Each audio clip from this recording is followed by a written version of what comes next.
My friends, welcome to the topic hereditary spherocytosis. So before you proceed to this particular topic, have a look on how the anemias are classified, how the hemolytic anemias are classified. So this hereditary spherocytosis is mainly a defect in the RBC membrane, right? So let us have a look on how this RBC membrane is going to get defective. What will happen if the RBC becomes spheroidal? What will happen to the various organs, and how the clinical manifestations occurs, and how to diagnose this hereditary spherocytosis. Remember, hemolytic anemias will have a triad of RBC destruction. The RBCs will synthesized in the bone marrow, but they will be destroyed soon. There will be a hemolysis of the RBCs either in the bone marrow itself or in the peripheral blood circulation. The RBCs will be get destroyed, and because of this RBC destruction there will be anemia. Patient will have anemia, and because of anemia bone marrow will again respond by production of the increased erythropoiesis. So compensatory mechanism do exist in the body. There will be increased erythropoiesis. Bone marrow will become hypercellular. Erythroid population will become very much important findings. So there will be erythroid hyperplasia in all the hemolytic anemias. So there will be increased erythropoiesis, and there will be a production of the hemolyzed RBCs will result in a production of the accumulation of products of the hemoglobin lysis, that is bilirubin. Patient will have increased levels of the bilirubin levels. So what will be the clinical features? Because of RBC destruction, patient will have anemia. Because of the increased erythropoiesis, sometimes extramedullary hematopoiesis, and even the spleen is the organ where most of the time this hemolysis will keep on taking place. Splenomegaly will be there because there will be increased workload for the spleen. Remember, what is the main function of a spleen? It will remove the senescent RBCs, right? But in hemolytic anemias, even deformed RBCs, non-fragile RBCs, the spherocytic RBCs, the sickled RBCs, all those abnormal RBCs also will be removed from the spleen, because spleen function is to recognize those RBCs which are not able to escape from its sinusoidal spaces, and it keeps on removing such RBCs. So splenomegaly will be very important finding in all hemolytic anemias except sickle cell anemias, right? So patient also will have a jaundice. Why there will be jaundice? Because there will be an increased RBC destruction. Accumulation of the product of this RBC lysis is the bilirubin. Bilirubin is the one which is a byproduct of this RBC lysis. So there will be a increased levels of serum bilirubin levels. So patient will have a triad, clinical triad: anemia, splenomegaly, jaundice. So remember this triad.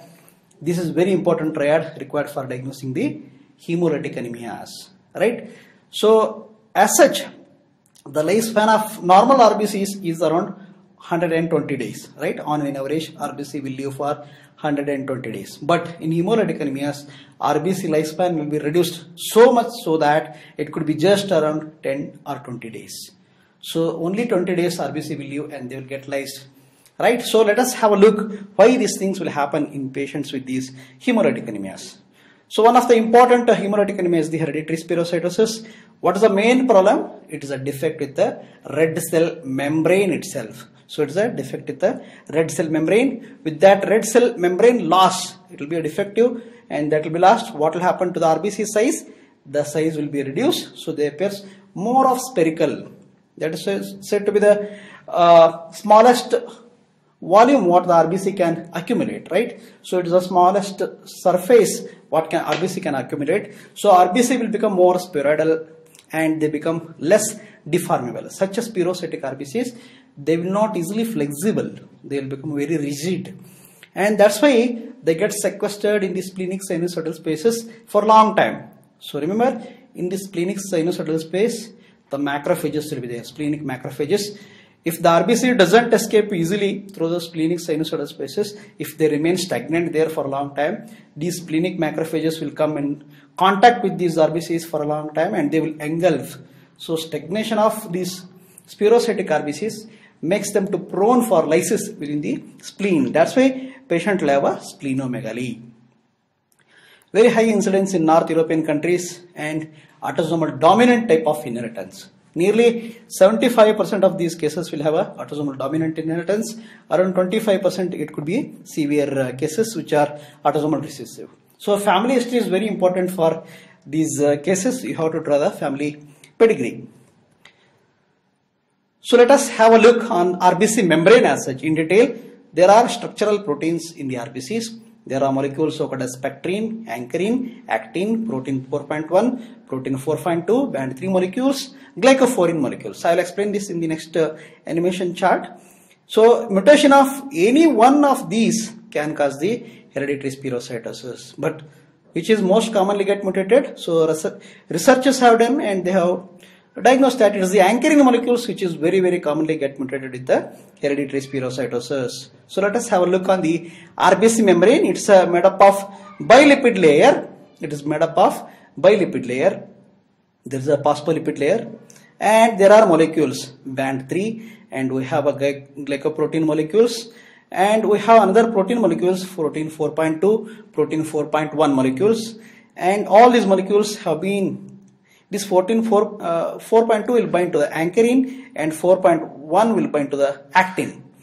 And we have molecules, spectrin molecules having alpha and beta chains. So any one of these molecules also can cause the hereditary spherocytosis, but most commonly it is this molecule, ankyrin molecule. But even spectrin deficiency, even actin deficiency, 4.2, all these things, anything can cause the spherocytic RBCs. But remember, ankyrin is the most commonly get molecule. So what will actually happen in the splenic sinusoidal spaces is, just imagine this is a diagrammatical representation how the splenic sinusoidal spaces are get arranged.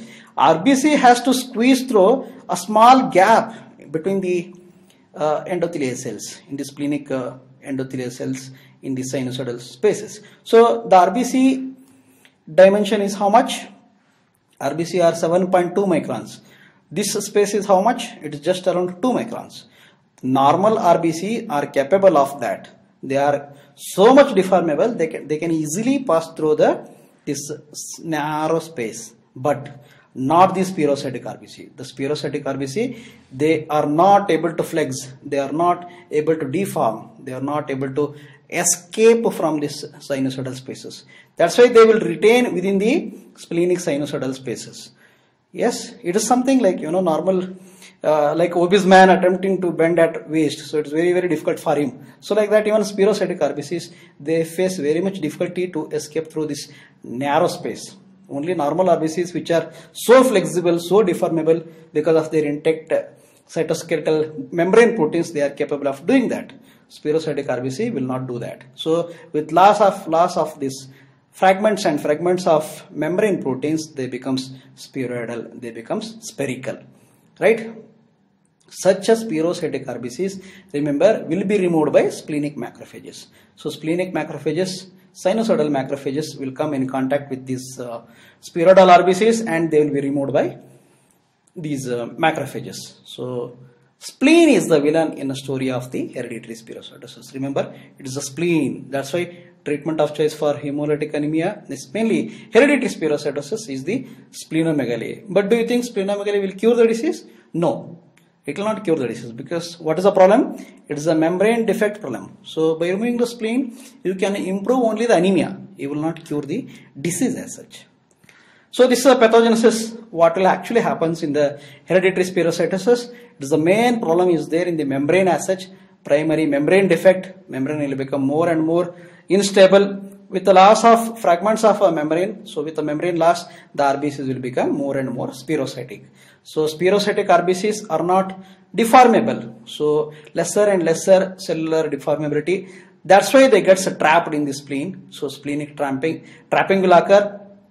Erythrostasis, that is more and more RBCs are get stagnated in the splenic sinusoidal spaces, and the macrophages will come and eat them. So that's why patient will have a hemolysis. So RBCs will be lysed, and patient also will have a workload for the spleen will be more. So that's why patient will experience a splenomegaly, a kind of dragging pain will be there for the patient. When you examine, there can be moderate splenomegaly in these patients.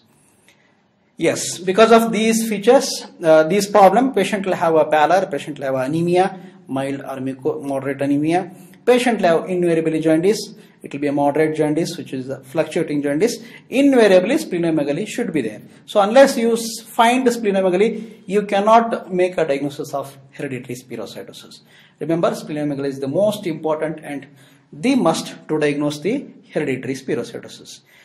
Because of these hemolysis, there will be more and more formation of the bilirubin, and that's why these patients can suffer from pigmented type of cholelithiasis. So pigmented gallstones can be seen, say, in a boy around 8-year-old or 10-year-old boy coming with the pigmented gallstones. What is the diagnosis? So you have to think about hemolytic anemias like a hereditary spherocytosis. Patient can also have experienced a crisis, especially aplastic crisis have been well described in hemolytic anemias, especially in here hereditary spherocytosis and even in sickle cell anemia. Patient, if he or she suffer from parvoviral B19 viral infection, what will happen is this particular virus, it infects and kills the RBC precursor. Erythroblast will be get killed by parvovirus B19 infection. So that will lead to the aplastic anemia like future. So aplastic crisis are described in two conditions. One is in the hereditary spherocytosis, second is the sickle cell anemias. And if the hemolytic crisis is the second crisis, which can be due to the excessive increased splenic sequestration. So patient can also have painful crisis.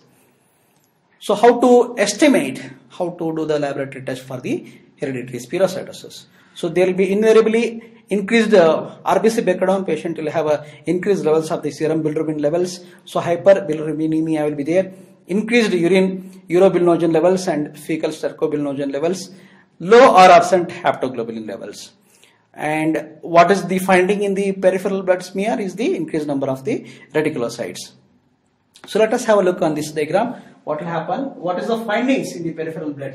So you know that our normal RBC will have a central 1/3 of the pallor, right? And 2/3 is the chronia. But in hereditary spherocytosis, these RBCs do not show any central pallor, and they are size is almost normal. Most of the time they are smaller in size. So they are microcytic and microspherocytic. We will use the word microspherocytic RBCs. So you will not see any central pallor. See, these are all microspherocytes. Some normal RBC you may see in between, but most of the RBCs are microspherocytic. So to compensate the anemia, body will respond more, right? So that's why you will see more and more number of polychromatophilic RBCs. That is, juvenile RBCs will come into the circulation in a hurry. So it is hurried erythropoiesis. It is a hurried erythropoiesis. So it is indicated by increased number of the juvenile RBCs, polychromatophilic RBCs. So you will see more and more polychromatophilic RBCs. So reticulocytosis is very, very common in hemolytic anemias, especially even in the hereditary spherocytosis. Sometimes you may see even the late normoblast, we call them as NRBC or nucleated RBC. So that also indicates hurried erythropoiesis. So it's all to compensate the peripheral anemia. Bone marrow is responding in a hurried way. RBCs are not getting enough time to get mature in the bone marrow, and they are coming in a hurried manner into the peripheral blood. So that's what is indicated by polychromatophils and presence of the nucleated RBC. Whenever you see nucleated RBC in more in number as well as in the polychromatophilic cells in the more in the number, so you should suspect about the hemolytic anemias. So as a splenomegaly will be there, so patient can experience the thrombocytopenia. Even platelet count can come down in a hereditary spherocytosis. Sometimes you can see the remnants of the nuclear material. We call them as hinge bodies. So hinge bodies are nothing but RBC inclusions. Hinge bodies are also seen in thalassemias as well as even in the megaloblastic anemias. So presence of hinge bodies, it indicates that nuclear remnants are there. So that can be again one more important RBC finding. So these hinge bodies will be again removed by splenic macrophages by cooling and pitting phenomena. So you will see sometimes even bite cells. So bite cells are very classically seen in hinge bodies. Hinge bodies will be removed by G6PD deficiencies, but some amount of these cystocytes and bite cells can be also seen in the hereditary spherocytosis. So to conclude, what are the findings? Peripheral blood smear finding in the peripheral blood finding in the hereditary spherocytosis, the presence of the microspherocytes. But remember, microspherocytes are not the classical for hereditary spherocytes. So these even other conditions like microangiopathic hemolytic anemia also you can see the microspherocytes. But you have to correlate the findings with the clinical findings. So that's most important. If clinical correlation is there, then it becomes easy for you to diagnose hereditary spherocytosis. So what are the other findings? There will be a polychromatophilia, there will be a increased reticulocyte count, there will be a nucleated RBC, there will be a thrombocytopenia, and the most important thing is the MCHC parameter, mean corpuscular hemoglobin concentration parameter will be raised. It will be raised. Somewhere normal range is 30 to 33. Here it will be somewhere around 40-45. So the only condition where you see hyperchromic RBC and with increased MCHC value is the hereditary spherocytosis. So we give much more importance for the MCHC values. So the only condition where MCHC is markedly elevated is the hereditary spherocytosis. Bone marrow examination is not required actually to diagnose the hereditary spherocytosis because it will just show the erythroid hyperplasia as a compensatory mechanism. So RBCs, you have to see them in detail under the iron immersion field for their morphological findings. The test of importance, this will be commonly asked in the MCQs, is the osmotic fragility test. That will be increased. So what we will do in osmotic fragility test, we will make the RBCs to, we will prepare different solutions, different concentration of the saline solutions. First we will take a control and we will take a patient's test sample and we will put RBCs in that. So normal sample and we will compare with the test sample. So if there is increased lysis of the RBCs, so increased osmotic fragility is said to be the most critical value. It is of most important test for diagnosing the hereditary spherocytosis, increased osmotic fragility, because these spherocytic RBC are easily lysed by even small concentration of the saline as such. So we will compare a series of normal test sample and with that of a patient's test sample. So increased hemolysis at early stages, where even with a small concentration of saline itself, it indicates that the osmotic fragility is increased. But nowadays we have one more test, that is RBC survival can be labeled with a chromium 51 labeling. So this is radioisotope studies that indicates that the RBC lifespan is reduced as less as say 10 days or 20 days. The most important test to conclude that yes, definitely it is hereditary spherocytosis is the, again you have to do the hemoglobin electrophoresis, genetic analysis, and you have to rule out other hemolytic anemias by enzyme abnormalities. So to conclude, what are the findings in the peripheral blood is mild to moderate anemia. There will be good number of spherocytes on the peripheral blood. There will be mild to moderate degree of anisopoikilocytosis. Spherocytes, remember, they are the one which will lack the central zone of pallor. But remember, microspherocytes are also seen in microangiopathic hemolytic anemias. So you will have a reticulocytosis, nucleated RBCs, and the most important thing is the increased mean corpuscular hemoglobin concentration. It is mainly due to the dehydration that is caused by loss of potassium and water from the RBCs that makes the concentration of hemoglobin much more. So have a look on the classical case of hereditary spherocytosis. These are the spherocytic RBCs. They are not showing any central 1/3 pallor is not there. So it is something RBCs appearing hyperchromic. So the parameter that is raised is the MCHC. All other parameters are decreased. Hemoglobin, PCV, MCV are reduced. Only parameter is the MCHC is raised. So this will give much more importance. The patient will have even polychromatophilia. You see here, these are purple colored, right? Purple colored RBCs, right? These are polychromatophilic RBCs, juvenile RBCs. Same cells, when you do the methylene blue stain, new methylene blue stain, supravital stain, we call them as reticulocytes. So there is, see how many numbers are there, see 1, 2, 3, almost 4, 5. So it indicates that there is a polychromatophilia, increased number of the polychromatophils. So it is hurried erythropoiesis has taken place. So you can conclude that there is a hemolytic anemia. So especially spherocytic anemia. Sometimes nucleated RBC can come even into the circulation. So this is what I wanted to tell, that reticulocytosis will be there. So this is how reticulocytes will appear. They will have this particular appearance of the chromatin network. So this is how the chromatin network. So this is a special stain. You have to remember what is the stain required for reticulocyte demonstration. They will ask in the MCQ. It is a new methylene blue stain. That is a type of supravital stain. So how to diagnose the hereditary spherocytosis based on the hematological findings? Most important, you have to take a positive family history. You have to do the ultrasound abdomen for what? Yes, you have to look for the gallbladder stones, especially pigmented gallbladder stones will be there in these childs. So liver function test you have to do, you will see the liver, the bilirubin levels will be more, and the test of importance is the increased osmotic fragility. It is cumbersome experiment, but you have to do, usually you have to do this particular, you have to prepare different concentration of saline, then you have to put the RBCs as such, 2 to 3 drops of blood you have to put, and you have to look for the hemolysis.